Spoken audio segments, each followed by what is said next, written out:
예, 오병선입니다. 저는 오랫동안 미국 생활을 하다가 한국에 들어왔고 이제 코로나 3년을 지내면서 이렇게 한국 사람들과 많이 못 만났던 그런 기억이 있습니다. 그래서 이번에 최근에 한 20년 만에 30년 만에 친구들을 만나게 되는데 좀 새로운 것들을 많이 발견하게 됐습니다. 예를 들면은 분명히 이제 여름성경학교, 제 나이 또래 치고 여름성경학교 안 다녔던 분들이 없는 것 같은데 그때 같이 새벽을 깨우면서 성경학교를 다녔던 친구들이 대부분 교회를 다니고 있지 않습니다. 그리고 고등학교 때, 중고등학교 때 문학의 밤, 찬양의 밤을 위해서 몇 주 동안 교회 살다시피 하면서 같이 준비했던 친구들 역시 교회 다니고 있지 않습니다. 그래서 이게 왜 그렇게 된 현상인가? 혹시 교회 다니고 있는 친구들이라 하더라도 그들의 고등학생 자녀 혹은 대학생 자녀들이 또 교회 다니지 않고 있는 모습을 많이 봤습니다. 제가 생각했던 한국 교회의 모습은 많은 다음 세대들이 가득하고 그런 모습이었는데 그렇지 못한 모습에 참 많이 안타까워하고 저도 그것을 좀 개선하고 다시 한번 부흥하는데 한번 조금이나마 노력을 끼치고 싶습니다. 예, 먼저 생애주기 사역교회 사례를 소개하기 앞서서 왜 이런 현상이 일어나게 됐는가 저의 생각을 잠시 한번 정리해 보았습니다. 앞에서 강은성 목사님께서 유대인 사례를 말씀하셨는데 유대인의 생각부터 한번 제가 짚어보도록 하겠습니다. 루이스 스메디스라는 기독교 윤리학자가 쓴 Mere Morality라는 책이 있습니다. 이게 단순한 도덕성에서 이 루이스 스메디스께서는 유대계 기독교인들, 유대인이지만 기독교를 믿는 분들이 생각하는 부모관이 어떤 것인지 정리하고 있습니다. 거기서 말하고 있을 때 부모는 자녀를 하나님의 진리로 인도하는 책임을 가진 이들이고 부모는 하나님의 언약인 성경에 의해 자녀들에게 무엇이 참되고 그른지를 가르치고 하나님의 진리로 인도하는 역할을 하는 분이라고 정의하고 있습니다. 그래서 부모가 이 역할을 다할 때 부모는 공경을 받게 되고 부모는 권위를 갖게 되고 자녀들은 부모를 공경하게 된다는 것이죠. 근데 이게 교회 안에서의 문제냐? 교회 안에서뿐만 아니라 부모의 권위는 사회적으로도 널리 통용이 됩니다.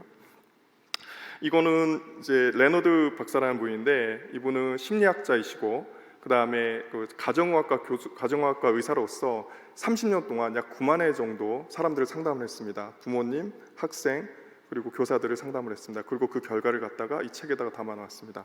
근데 이분이 어떻게 판단을 했냐면은 현대 아동들은 과거 아동들보다 훨씬 더 많이 우울증에 시달리고 있고 실패에 대한 두려움을 가지고 있고 이제 미국의 경우이기 때문에 비만 때문에 고통받고 있고 약물 오남용 등으로 고통받고 있다. 그리고 이분이 9만 건의 그 상담을 통해서 내린 결론은 그 증상들의 가장 큰 원인은 부모가 권위를 잃었기 때문이다라고 말하고 있습니다. 그래서 이렇게 이제 사례가 많이 쌓이다 보면은 그 개인적인 통계가 되는데 이분이 상담한 아이들 중에서는 11살부터 32살까지 20년 동안 추적 상담을 한 아이들도 굉장히 많습니다. 그런데 학벌이 좋다거나 사회적으로 성공했다거나 그게 행복을 결정한 게 아니라 부모로부터 적당한 사랑과 규칙이 있는 권위가 있는 부모 밑에 있는 부모들이 행복했다라고 이분은 말을 하고 있습니다. 그래서 우리 사회가 지금 많이 힘들고 어려운데 그것이 부모의 권위와 상당히 관련이 있지 않나 저는 생각합니다. 그래서 저는 행복에 관해서 잠시 생각해보자 합니다. 우리는 행복한가? 여기에 모이신 분들은 열심히 주의를 하신 분들이기 때문에 행복할 거라고 생각합니다. 그렇지만 그렇지 않은 분들도 있겠죠. 익숙한 그래프죠. 어떤 그래프입니까? OECD 자살률인데 우리나라가 지금 참 불명예롭게도 14년 동안 1위를 하고 있습니다. 제가 지난주 금요일에 이거 OECD에서 캡처해온 그래프입니다. 다른 2위 나라들보다 OECD 평균보다 월등하게 많이 자살을 하고 있습니다. 작년 한 해만 해도 12,000명이 넘는 사람들, 하루에 36명이 자살을 했습니다. 행복하지 않기 때문에 그러겠죠. OECD 38개 국가 중에서 우리나라는 항상 36위에서 38위를 왔다 갔다 하고 있습니다. 근데 좀 재밌는 게 있는데 밑에 이제 콜롬비아랑 튀르키예가 있는데 콜롬비아, 튀르키예는 자살을 그렇게 많이 하지 않습니다. 근데 우리는 자살도 많이 하고 불행하다는 거죠. 청소년부터 한번 짚어보면 좋겠는데요. 작년에 통계청에서 발표를 했습니다. 통계청에서 이 위에 있는 그래프는 0세부터 17세까지의 자살한 숫자고요. 그래서 보면은 2000년도 당시에는 5.6명, 10만 명당 5.6명입니다. 10만 명당 5.6명인데 2021년, 20년이 지나고 나서는 이게 2배가 됐습니다. 10만 명당 9.5명으로 이렇게 늘어납니다. 이 가운데 9.1은 뭐냐면은 이게 2009년도인데 우리나라에 좀 자살 센세이션이 불었던 그때예요. 전직 대통령께서 그렇게 되시고 연예인들도 그렇게 되시고. 그러니까 그 이후에 나라에서 굉장히 노력을 많이 해가지고 조금씩 줄여가고 있었습니다. 그렇지만 청소년 자살률은 계속 늘어가고 있습니다. 이 밑에 중간에 있는 그래프가 좀 마음이 좀 아픈데요. 중간에 있는 그래프는 12세부터 14세까지 중학생들입니다. 중학생들인데 중학생들은 2000년에 10만 명당 1.1명이었어요. 그런데 이게 20년이 지나고 나서 2021년에는 5.0명으로 늘어납니다. 5배가 늘었다는 것이죠. 그래서 지금 계속해서 사회각계에서 나라에서 노력해가지고 우리나라 자살률은 줄어들고 있는데 청소년 자살률만 유독 늘어나고 있습니다. 청소년들이 왜 그렇게 힘들어할까요? 가장 힘들어하는 원인은 뭐니 해도 공부겠죠. 강남구 보건소에서 조사했습니다. 2019년 조사인데요. 스트레스 원인 중 학업이 차지하는 비율이 가장 높습니다. 같은 조사에서 사교육을 얼마나 받고 있는가를 조사를 했는데 일주일에 한 학생당 중고생 합쳐서 약 20시간 정도 사교육을 받고 있다고 합니다. 평일에 13시간, 주말에 6.6시간입니다. 토요일, 일요일에도 학원을 가고 있다는 거죠. 2017년 서울시 교육청 조사인데요. 일요일에도 중고생의 30% 이상이 학원에 다니고 있다고 답을 했습니다. 이게 2017년 조사인데 모르긴 해도 2023년에 더욱더 많을 것이라고 생각합니다. 일요일 아침 9시에 대한민국에서 가장 붐비는 곳은 어디다? 대치동입니다. 어마어마하게 많습니다. 제가 교회 가기 되게 힘듭니다. 그래서 이렇게 공부를 많이 하고 우리나라는 세계에서 가장 대학 진학률이 높고 그다음에 우리는 선진국 반열에 들어와 있는 세계에서 13번째로 경제가 큰 나라입니다. 그런데 우리는 행복할까? 그렇지 않은 것 같습니다. 이거는 이제 자살률은 아니고요. 우울증에 관한 조사인데요. 이거 건강보험평가원에서 지난 5년 동안 얼마나 우울증이 증가했는가를 발표를 했습니다. 그래서 전체적으로 우리나라 평균으로는 한 35% 정도 늘었다. 그런데 10대에서는 우울증이 35%보다 훨씬 더 높은 90%가 늘었다고 합니다. 그러니까 5년 전에 100명이 우울증 앓았으면 10대는 지금 190명이 앓고 있습니다. 20대는 더 심각하죠. 20대는 120%가 넘습니다. 그래서 10대와 20대가 더욱더 많은 사람들이 우울증을 앓고 있습니다. 비슷한 조사인데요. 이거는 불안장애입니다. 불안장애도 마찬가지로 10대와 20대에서 크게 어려움을 겪고 있습니다. 이렇게 되면 어떻게 될까요? 우리가 살펴본 대로 많이들 스스로 목숨을 끊습니다. 그래서 우리나라의 10대, 20대, 30대에서 가장 높은 사망 원인은 자살이다. 20대에 누가 죽었다 생각할 때 2명 중에 1명은 자살입니다. 그리고 40대, 50대도 적지 않고요. 여기 악성 신생물은 악성 종양, 암을 말하고 있고요. 20대 같은 경우는 운수사고는 교통사고거든요. 교통사고보다 몇 배입니까? 7배 많이 자살하고 있다는 거죠. 그러니까 우리나라는 너무 많은 젊은이들이 또 많은 사람들이 힘들어하고 있는 것 같습니다. 그러면은 이거는 사회적인 문제고 교회 안에서도 그럴 것인가? 예, 불행하지만 교회 안에서도 그렇습니다. 안산제일교회에서 주관해서 중고생 500명에게 물었습니다. 자살에 대해서 심각하게 생각해 본 적이 있느냐? 거기에서 그렇다고 대답한 사람이 27%. 위에 건데 크리스찬 중고생 중에 9%는 자살을 심각하게 생각해 본 적이 있다. 매우 그렇다고 대답을 했습니다. 그 아래 그래프는 청년들에게 물었는데 26%가 그렇다고 대답했고 역시 마찬가지로 100에 9명은 매우 그렇다고 대답했습니다. 이게 그럼 10명 중에 3명은 자살하고 싶고 나머지는 아니네 그 정도에서 그칠 게 아니라요. 여기 있는 숫자들은 10만 명당 숫자고요. 여기는 100명당 숫자입니다. 그래서 교회에 있는 친구들도 너무 어려워하고 있다라고 우리가 좀 오면 이해를 해주면 좋겠습니다.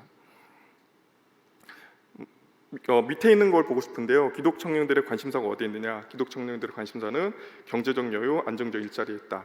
그리고 쭉 뒤로 가면은 종교적 구원은 한 이 정도밖에 관심이 없다라는 거죠. 앞에 있는 두 개를 합해 보면은 한 75%가 되거든요. 위에 있는 그래프는 사회에 있는 청년들한테 물어본 겁니다. 물질적으로 풍요해지는 것이 내 인생의 가장 중요한 목표 중 하나다. 그러니까 교회 안에 있는 청년들이 생각하는 물질관과 사회에 있는 청년들이 생각하는 물질관은 크게 다르지 않다는 것을 알 수가 있습니다. 그리고 청년들은 좀 어려움을 겪고 있는 것 같아요. 이전 세대보다 내가 불행한 것 같다. 이전 세대보다 기성세대보다 경제적으로 못한 삶을 살 것이다. 그리고 맨 밑에 보면은 우리 세대에게 무관심한 사회이다 라고 청년들이 느끼고 있습니다. 그 결과 이게 교회 안에 있는 청년들이거든요. 교회 안에 있는 청년들은 어떻게 될 것인가? 10년 후에 나는 교회를 떠나겠다고 말한 청년들이 2명 중에 1명입니다. 그 중에 이제 10명 중에 4명은 기독신앙 가질 수도 있는데 교회는 안 다닐 것 같다 라고 대답했고 100명 중에 7명은 나는 신앙도 버리고 교회도 안 다닐 것 같다라고 청년들이 말하고 있습니다. 근데 이게 이제 그 종교적인 조사가 아니라 이거는 사회에서 한국 리서치에서 그 2022년 종교인식 조사 작년 11월에 2,000명을 대상으로 한 조사인데요. 정말로 그랬다는 게 이게 조사로 나옵니다. 이게 맨 밑에 걸 보면요, 1년 전 개신교라고 한 게 뭐냐면은 여기 12는 100명 중에 12명이 1년 전에는 개신교에 있었는데 지금은 개신교에 없다고 대답한 분들이에요. 그리고 12 오른쪽에 이제 1이라고 대답한 분들, 1년 중에 개신교에 있었는데 지금은 다른 종교에 있다고 말한 분들이고, 그러니까 지금 10,000명 있는 교회라면은 1,200명이 빠져나간 거예요. 100명 있는 교회라면 12명이 빠져나간 거고 13명이 빠져나간 거고. 물론 들어오는 사람들도 있습니다. 그 바로 밑에 위에 있는 그래프, 이 4명 1명은 뭐냐면은 다른 종교에 있다가 기독교로 온 분들이에요. 그래서 이걸 이제 산술적으로 말하면은 13명이 나가고 5명이 들어왔죠. 그러면은 2022년 한 해 동안에 8% 정도가 교회 수적으로 빠졌다는 계산이 나옵니다. 근데 그 중에서도 20대와 30대가 비율이 훨씬 더 많습니다. 그래서 보면은 이 위에 거는 이제 기독교 따로 조사는 없어가지고 전체 종교인데요. 전체 인구 중에서 20대는 9%가 종교성을 잃었다. 그 다음에 30대는 7%가 그렇다. 그래서 젊은 사람들이 더욱더 이제 종교성을 잃고 있습니다.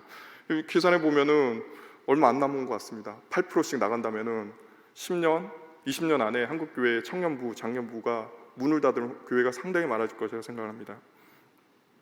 이거는 이제 30, 40대를 조사했는데 30, 40대 역시 경제에 관해서 많이 고민하고 있다라는 걸 보여드립니다.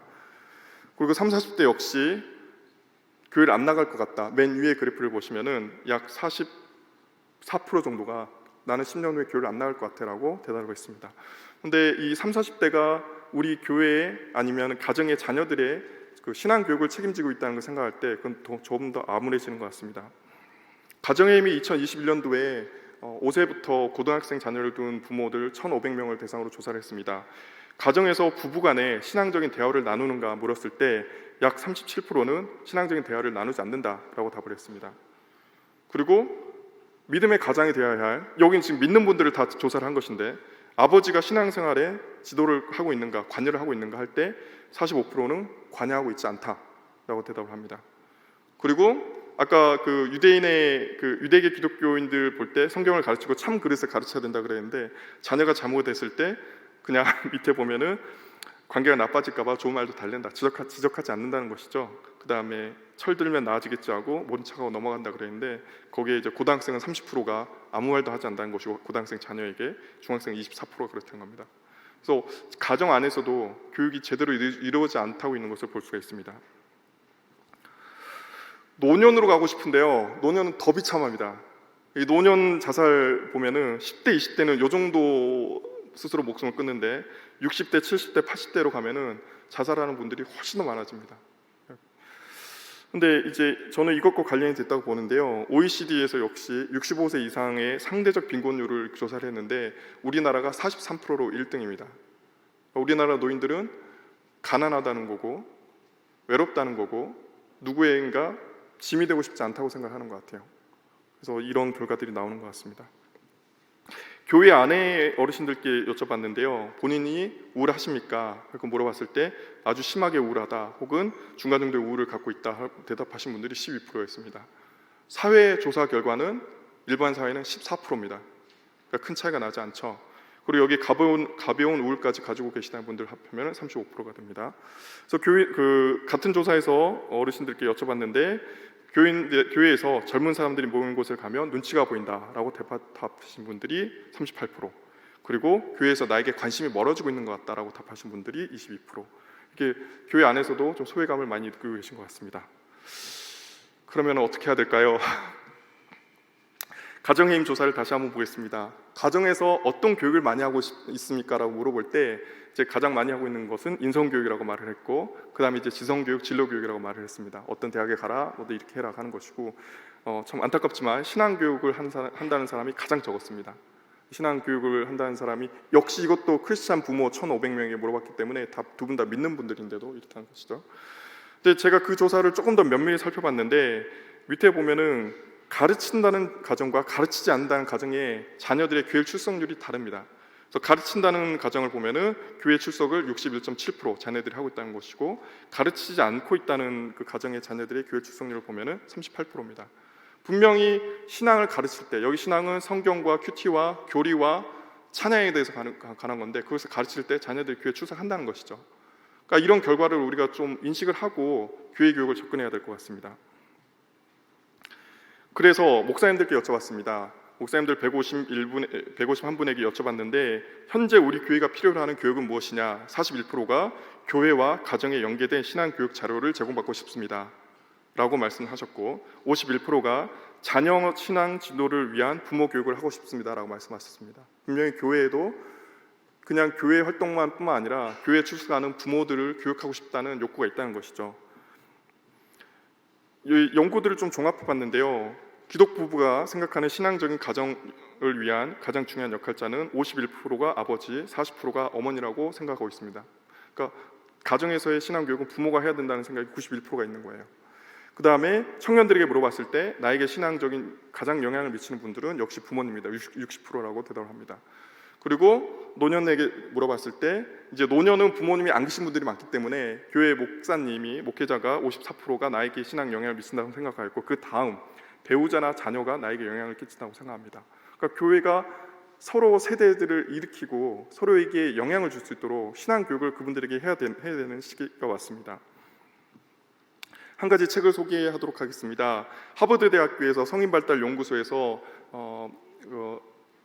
정신과 의사이자 심리학자인 조지 벨렌트 교수가 2010년도에 책을 냈습니다.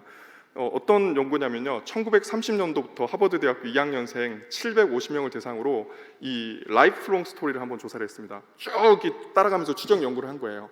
그렇게 해가지고 72년 동안 조사를 했고, 마지막에 268명을 가지고 조사를 했는데, 이 68명이 인생에서 행복하게 살았는가 안 살았는가 이런 거를 항목을 가지고 조사를 했습니다. 그리고 행복하게 살았다고 한 분들의 통계를 냈어요.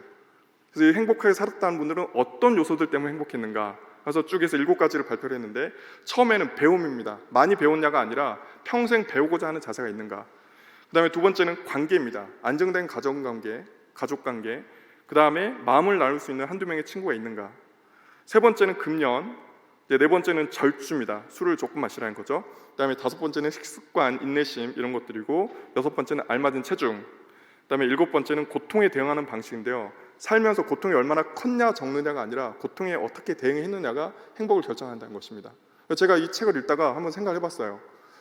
이거 중간에 3번과 6번은 3, 4, 5, 6은 건강에 관한 것이니까 이거는 본인과 병원이 알아서 하면 될 것 같고, 첫 번째 배움, 평생 배우려는 자세, 두 번째 안정된 관계, 네 번째 고통에 대응하는 방식, 이거를 가장 잘할 수 있는 단체가 있는 것 같습니다. 바로 교회라고 저는 생각합니다. 그리고 교회가 이것을 저는 해야 된다고 생각합니다. 이렇게 할 때 제가 아까 짚어드렸던 그런 우리나라의, 우리 세대의 고통들이 해결될 수 있지 않을까라고 생각합니다. 여기까지 서론이었습니다. 예, 생애주기 사역에 대해서 말씀드리겠습니다. 예, 가장 많이 제가 생애주기 사역 조사를 하면서 나왔던 그 문구들은, 이제 문구가 이제 성구가 시편 1편 3편인데요. 복 있는 사람은 시냇가에 심기문 나무가 철을 따라 열매를 맺으며 잎사귀가 마르지 아니함 같으니 그가 하는 모든 일 다 형통하리로다 할 때, 여기에 철을 따라라는 말이 있습니다. 그래서 인생의 각 단계마다 하나님께서 맡겨주신 소명이 있는데, 그것을 우리는 어떻게 감당해 갈 것인가, 그것을 추구하는 것, 그것을 거기에 대한 답을 내주는 것이 생애주기 사역이라고 생각을 합니다. 필요성은 1번, 2번은 이미 말씀을 드렸고, 세 번째는 성도 개인의 구체적인 삶의 변화를 위해서인데요, 제가 취재를 하고 연구를 하다 보니까 이걸 담당하시는 그 목사님들께서 말씀하시는 게, 사람의 인생이 변한다, 삶이 변한다고 계속 말씀해 주셨습니다. 그래서 사람의 변화를 위해서, 구체적인 삶의 변화를 위해서 생애주기 사역이 필요합니다. 생애주기 사역 정의는 이전 했던 걸로 넘어가도록 하겠습니다. 그 생애주기의 각 단계를 구분할 때 제가 다 설명드리지 않고요, 왼쪽에 보시는 것처럼 뭐 출생에서 언제까지, 그 다음에 뭐 초등학교 시기, 그 다음에 뭐 장년, 중년의 시기, 이런 식으로 성인 노년기까지 구분할 수가 있습니다. 저는 여기에 각 지금 소개드릴 교회들마다 조금씩 그 발달 단계가 다르기 때문에 어디 특정하진 않고 그냥 이런 게 있다 정도만 말씀드리고 넘어가겠습니다. 그래서 생애주기 사역에 대해서 하고 있는 교회들 몇 개를 조사를 했는데요. 맨 위에는 제가 부산 수영록교회를 올리고 싶었는데 김기영 목사님 만나서 직접 해주십시오 하고 말씀드렸고, 나머지 다른 교회들 제가 소개를 해드리도록 하겠습니다. 먼저 남서울 은혜교회입니다. 남서울 은혜교회는 생활훈련학교라고 이름을 말하고 있는데요. 홍정길 원로 목사님께서 이런 말씀하셨어요. 60년대, 70년대, 80년대 부흥운동을 열심히 참여를 했다. 근데 그 부흥운동에서 이 땅이 천국이 되어야 했겠지만 이 땅에 천국이 오지 않았다. 그래서 교계 지도자들과 함께 손을 잡고 성경 공부, 제자훈련을 열심히 하도록 해봤다. 90년대 그렇게 해봤는데, 그렇지만 교회 문제는 점점 더 깊어졌고 믿지 않는 사람들에게 교회는 조롱의 대상이 되었다. 왜 그랬을까? 우리의 삶은, 우리의 신앙은 거룩이 체화되고 거룩이 실제가 돼서 나타나야 되는데 아까 언급하는 것들로는 그렇지 못했다는 것입니다. 그리고 그에 대한 고민과 그에 대한 노력의 결과로서 만들어낸 것이 생애주기 사역, 즉 남서울 은혜교회 생활훈련학교입니다. 남서울 은혜교회는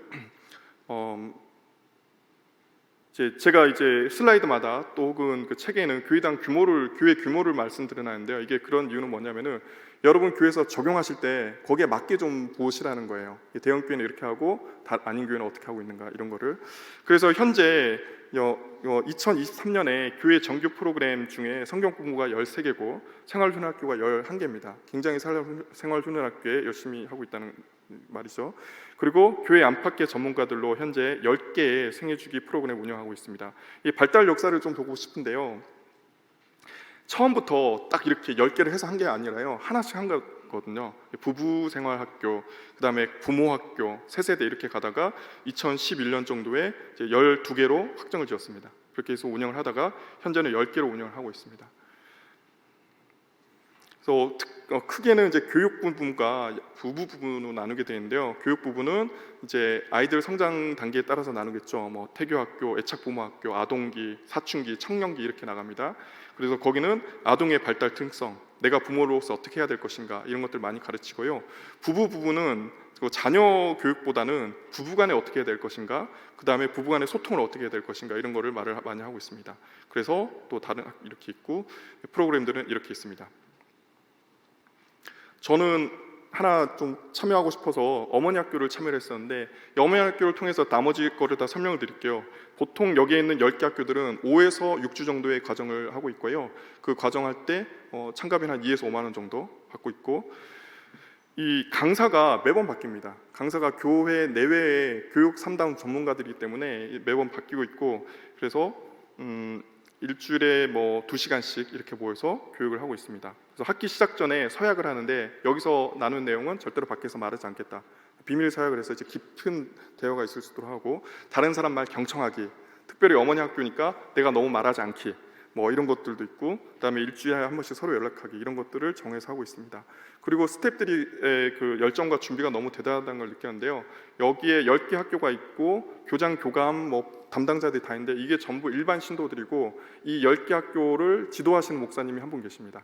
다 일반 성도들이 되게 열심히 준비하고 계시고, 조원들 간에 긴밀한 나눔이 있다, 그런 걸 느낄 수가 있었습니다. 그래서 한 30명이 듣는데, 저도 들어가서 앉아 있는데 그 5번째 주의 내용을 가지고 조별 나눔을 했어요. 근데 5번째 주가 용서에 관한 것이었고, 그걸 한번 실천해보고 와라, 그래가지고 이제 실천하시는데, 저는 처음 보시는 분들인데도 불구하고 정말 말 안 듣는 자녀를 어떻게 용서했는가, 그 다음에 나를 30년 동안 괴롭힌다고 생각했던 시어머니를 어떻게 용서했는가, 그 다음에 내가 제사 안 모신다고 나를 굉장히 괴롭혔던 시아주버니를 어떻게 용서했는가, 이런 거를 이렇게 눈물을 흘리면서 이렇게 나누시더라고요. 그래서 제가 물어봤어요. 원래 친하셨냐니까 2달 전에 모르셨다 그러더라고요.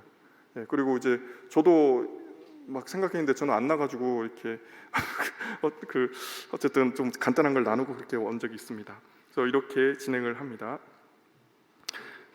이 생활훈련학교 교감으로 섬기고 계신 교감선생님께서 좀 장점을 제가 말씀을 해달라니까, 교인들이 개인이 변화하고 있고 출석이 늘고 있다고 말씀하시더라고요. 그래서 자기 문제에 대해서 좀 이해하게 되고 연습하고 변화되고 있다. 그리고 참석하신 분들의 교회 출석률이 견고해지고 있다. 그리고 이거는 자녀들을, 본인이 교회 안 다니시면서도 이렇게 참석하신 분들이 있는데, 그런 분들은 자녀를 교회에 출석시키고 있다, 이렇게 말씀하신 분들이 있었습니다. 그래서 제가 정리한 생활훈련학교의 특징은 일반 성도들이 이 프로그램을 운영하고 있다. 그리고 자원이 풍부하다. 제가 나눠드린 그 자료집의 72쪽에 보면은 생활훈련학교의 모든 프로그램과 거기에 있는 강사들이 있는데 그 강사들 수가 약 40명 정도 됩니다. 그러니까 교회 내외에 풍부한 자원들을 활용하고 있고, 강의 주제가 유연하다는 건 뭐냐면요, 이 강의 주제를 딱 정하지 않고 매 회마다 조금씩 바꿉니다. 그래서 예를 들어 달라니까, 이 청년기 부모학교의 경우에는 자녀들을 어떻게 결혼시켜야 될 것인가 이런 식으로 했었는데, 지금은 청년들이 만혼이 돼가고 있습니다.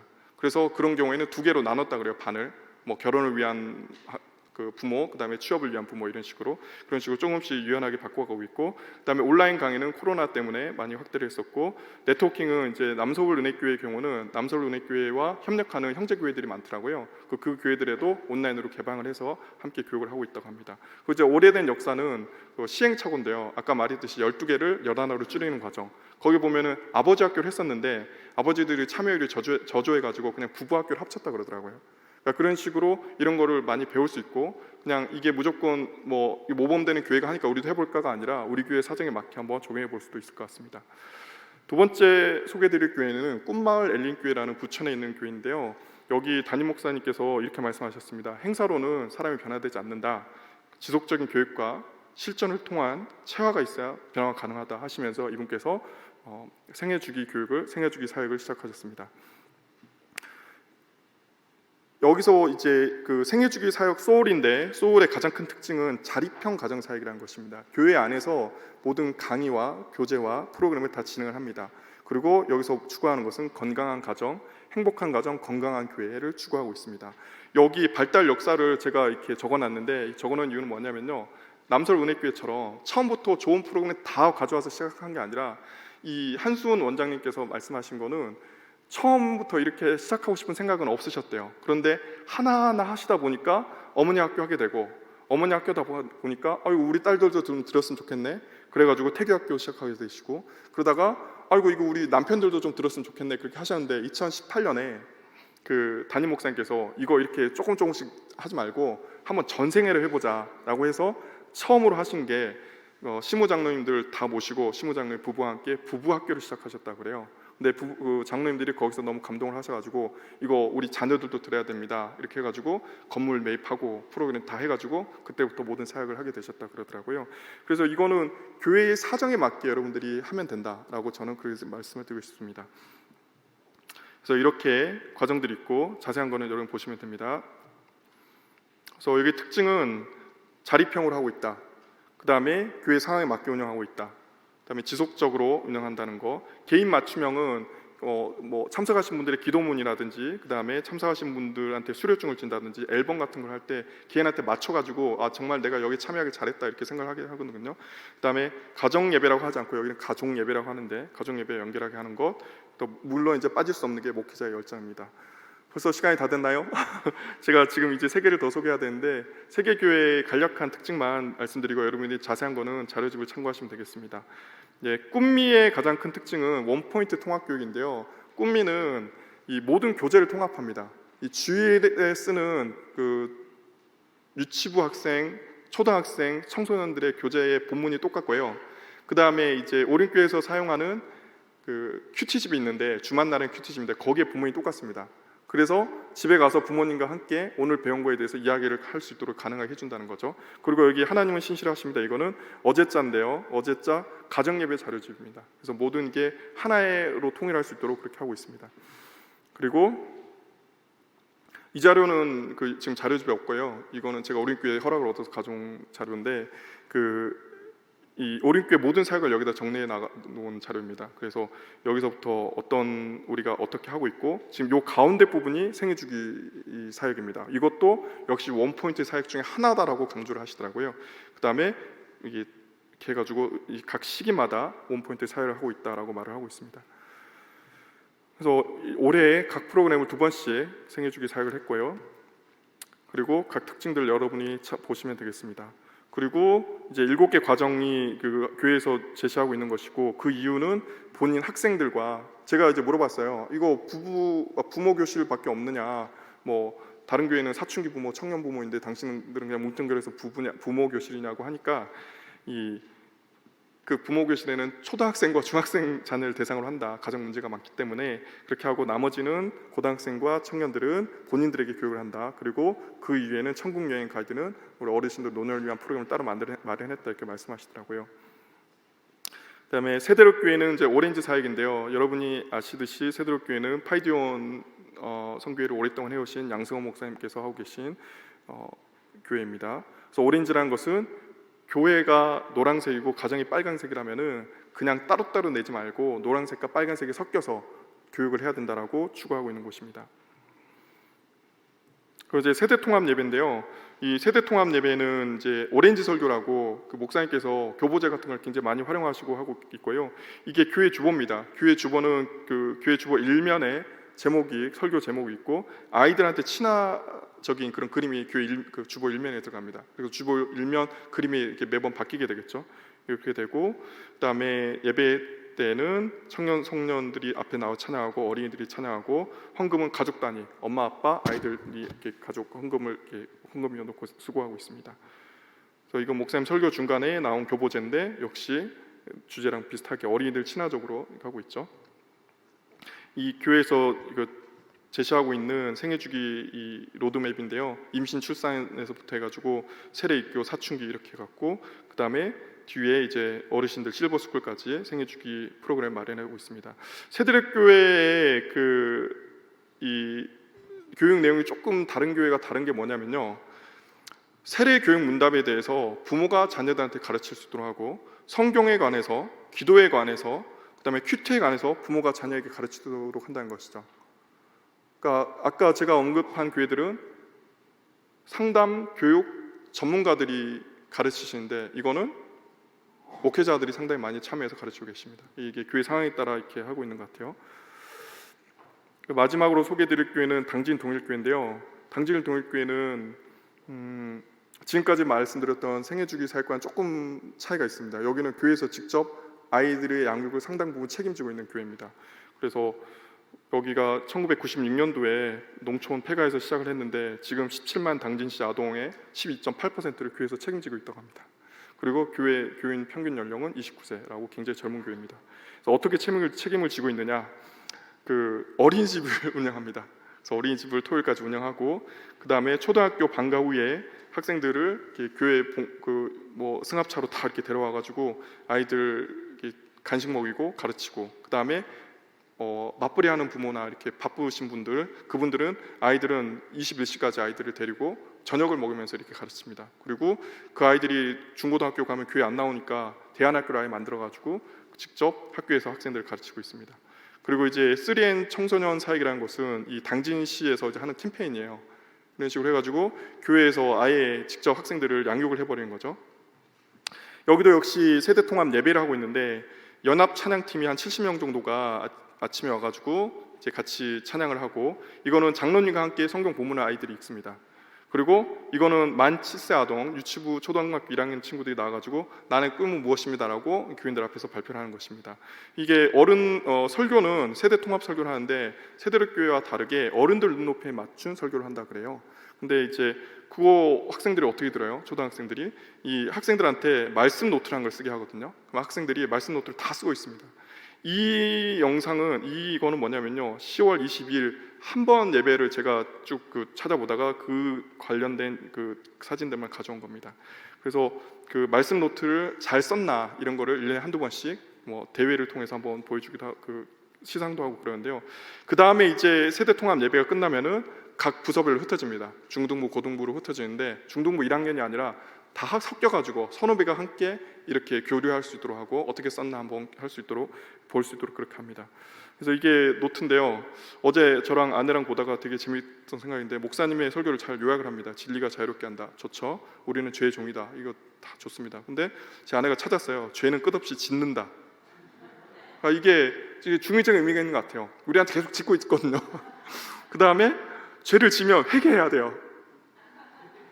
그렇죠? 그러니까 이 아이들의 이런 모습들을 보고 부모가 옆에서 가르쳐 줄 수도 있고 코치할 수도 있고 근데 얼마나 보기 참 좋잖아요. 이런 식으로 다음 세대를 양육하고 있는 것 같습니다. 그래서 생애주기 확산을 위한 제언 이거는 그 수영록교회 김기영 목사님께서 많이 말씀해 주셨고 저는 강조하고 싶은 거는 단계적으로 지속적으로 접근해라. 너무 다 하려고 하지 말고 하나씩 하나씩 해라. 그리고 각 교회 특징에 맞게 진행하라. 그리고 가정과 연계해서 해라. 이거는 우리만의 사역이 아니다. 가정과 함께 해라 하고 싶고, 지속적인 사역이 되도록 혹시 어려운 점이 있다면은 하나하나씩 해결해 가면서 그 사역을 하면은 더욱더 큰 사역이 될 것 같습니다. 아무쪼록 그 소개하지 못한 교회들도 많은데 여러분 그 자료집을 참고해 주시고, 우리가 이번 컨퍼런스를 통해서 더욱더 많은 분들이 생애주기 사역과 그 다음에 다음 세대에 관심을 갖고 교회가 다시 한번 부흥되는 그런 역사가 일어나면 좋겠습니다. 감사합니다.